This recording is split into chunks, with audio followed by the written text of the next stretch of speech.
আসসালামু আলাইকুম রহমতুল্লাহি বারকাতুহু। আপনারা দেখতে পাচ্ছেন যে আমরা ধান খেতে বসে আছি। এটি একটি অনেক বড় মাঠ। তো আমরা যে ধান খেতে বসে আছি, এই ধানটি সাধারণত হলো বিভিন্ন জাতের ধান আছে। তার মধ্যে আমরা দেখতে পাচ্ছি একটি ধান খেতে পাতায় কিন্তু ব্লাস্টের আক্রমণ দেখা দিয়েছে।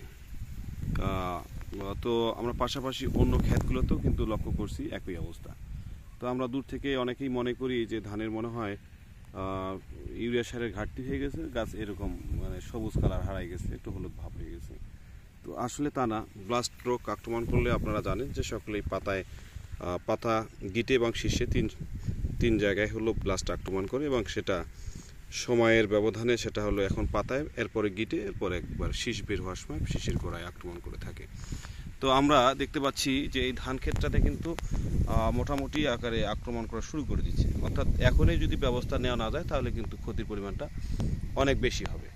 এর মধ্যে আবার কোনো চাষি যদি আপনার এই ক্ষেতগুলোতেই ইউরিয়া সারের মধ্যে দিয়ে দেয় তাহলে কিন্তু তার ক্ষতির পরিমাণটা অনেক বেশি হবে।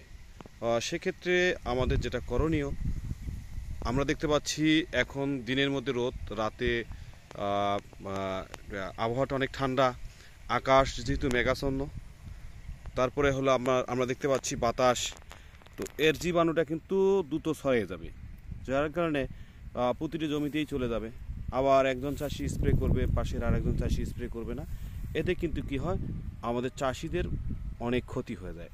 এর জন্য আমাদের দরকার সবচেয়ে বেশি আমাদের চাষিদের হলো সচেতনতা বৃদ্ধি করা এবং ধানের রোগ এবং পোকা সম্পর্কে হলো বিস্তারিত ধারণা দেওয়া। তো আমরা আজকে যে ফসলে আছি সে ফসলটা দেখতে পাচ্ছি বেশ পরিমাণে হলো ব্লাস্টের আক্রমণ করছে। তো আমরা পৃথিবীর অন্যান্য দেশে যেটা দেখি সেটা হলো তারা পোকা এবং রোগ আক্রমণ করার পূর্বেই তারা ব্যবস্থা নিয়ে থাকে। তো আমাদের দেশের কিন্তু তার পুরোটাই আলাদা।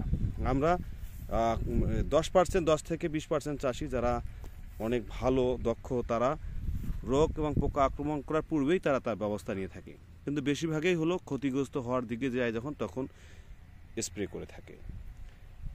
এজন্য আমি মনে করি এই মুহূর্তে এই ফসলগুলোতে স্প্রে করা দরকার হলো এসিউর বিন লিটারে 1.5 ml, অর্থাৎ 100 ml এসিউর বিন 4 মেশিন পানি, অর্থাৎ হলো 64 লিটার পানির সাথে মিশে 32 থেকে 33% জমিতে স্প্রে। এবং প্রথম স্প্রে করার 10 দিন পরে যদি দ্বিতীয় একটা স্প্রে করে তাহলে এই জমিতে মাশাআল্লাহ আর ব্লাস্ট থাকবে না, পুরোপুরি ঠিক হয়ে যাবে। তো আপনারা এই ভিডিওটা শেয়ার করে দিবেন, আমাদের অনেক চাষি ভাই এবং আমাদের দেশের চাষিদের উপকার হবে। আসসালামু আলাইকুম।